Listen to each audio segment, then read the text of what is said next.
Small and medium enterprises make up the vast majority of all businesses in the UK, and while these have retained around 99% of the business market in the UK in recent times, the very face of the UK SME is changing, according to a report in a national newspaper. The findings showed that the traditional view of younger people starting up SMEs is being eroded, with a greater volume of over 50s starting their own companies than ever before.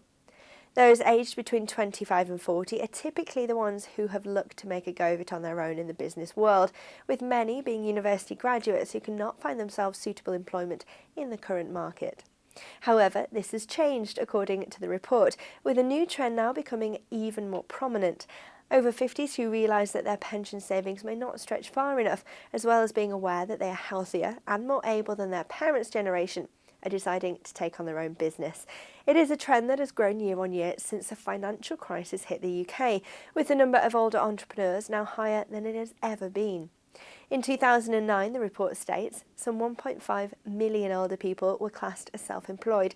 In the past year, though, this has risen to more than 1.76 million. Some 20% of older people over 50 are now self-employed, which is a higher proportion than among those in their 20s. And it seems that older people employ better risk management policies than their younger counterparts as well. The trend stated that around 70% of companies started by people in their 50s and over will survive for more than 5 years. This is far higher than the 28% of firms started by younger people that will last that long. This is believed to be the case because older people tend to start smaller firms that have their base in more secure sectors such as services rather than riskier ventures.